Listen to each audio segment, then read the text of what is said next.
Well students, इस session में हम all the world's are stage the poem written by William Shakespeare इसका most important standard discuss करेंगे। Let's start it.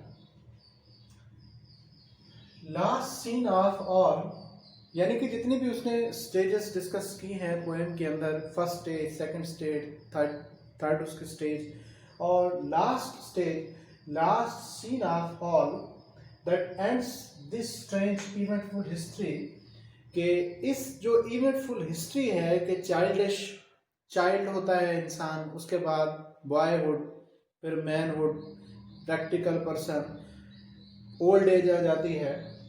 तो ये जो स्टेंजा है, ये स्टेंजा वाइंड अप करता है उस सारी जो लाइफ हिस्ट्री है, उस सारे जो जिसको शेक्सपियर ने कहा है कि ड्रामा ऑफ लाइफ। तो किस तरह ये जिंदगी की जो फेज है किस तरह वाइंड अप होते हैं in second childishness and mayor oblivion. Oblivion कहते हैं फॉरगेटफुलनेस को, यानी भुलक्कड़ इंसान का जो है किसी चीज को याद ना रखना। कहते हैं ना कि ही इज वेरी ओब्लिवियस, यानी वो बहुत भूल जाने वाला है, बहुत भुलक्कड़ है। तो फॉरगेटफुल के मानी जाता है ओब्लिवियन। सेंस फ्रेंच जबान का लफ्ज है। हमने जब स्टोरी डिस्कस की थी हैप्पी प्रिंस, तो उसमें हैप्पी प्रिंस जिस पैलेस में रहता था उस पैलेस का क्या नाम था? सैंस सोसी। सैंस वहां पे यूज हुआ था। सैंस के मानी होते हैं विदाउट।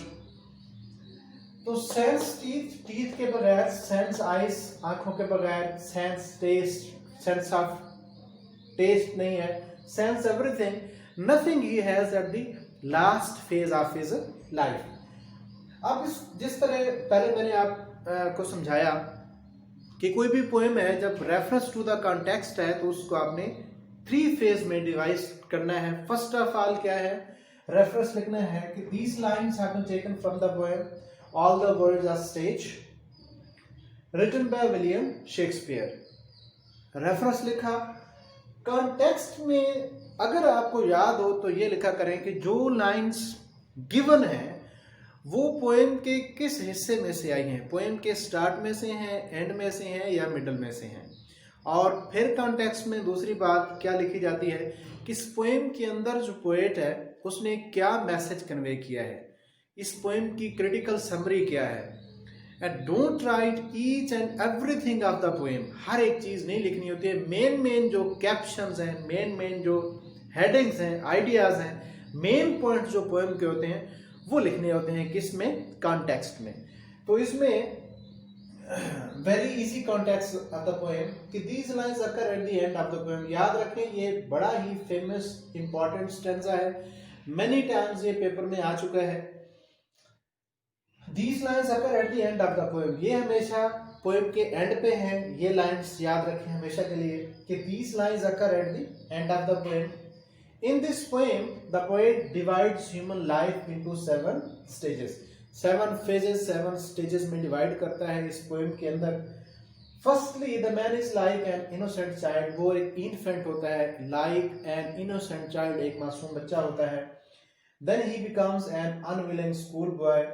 तो यहाँ से आप जो रीडर है उसे समझ आएगी कि इसने पोएम पढ़ी हुई, क्योंकि आपने उसको बड़े सीक्वेंस के साथ डिस्क्राइब करना शुरू किया है। After this stage he becomes a lover and then he becomes a practical man, एक लवर बनता है और फिर वो प्रैक्टिकल लाइफ में जो है आता है।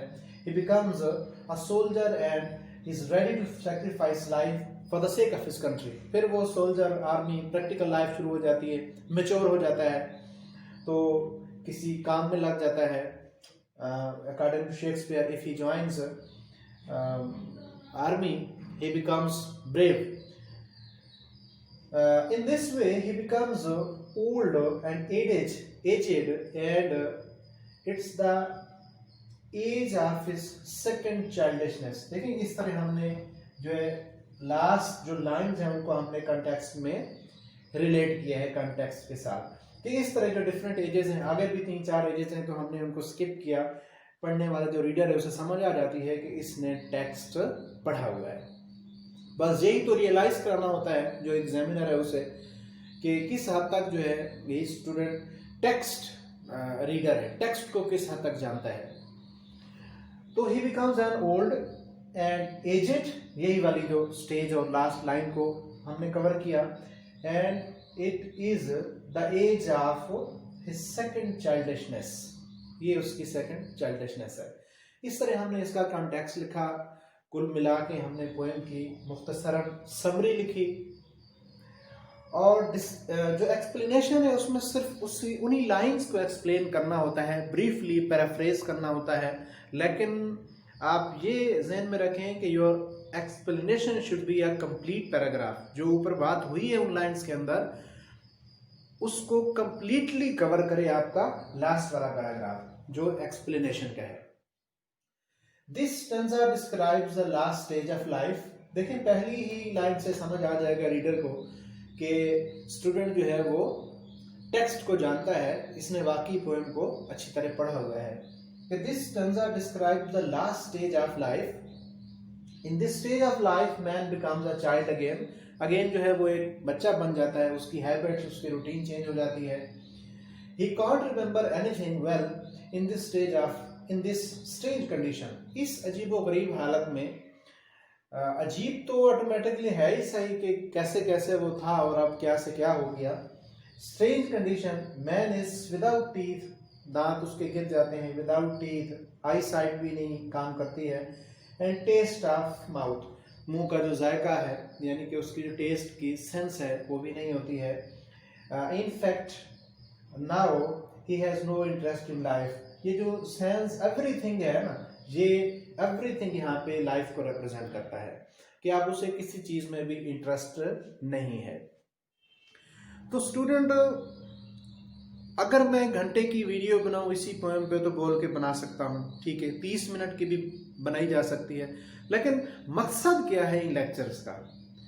ये जो शॉर्ट वीडियोस हम रिकॉर्ड कर रहे हैं, शूट कर रहे हैं, इनका मकसद क्या है? इनका मकसद क्या है कि आपको मुख्तसर टाइम के अंदर जो है, जो पोएम्स हैं या जितना भी बीए का सिलेबस, उसका जो क्रक्स है वो आपको समझा दिया जाए।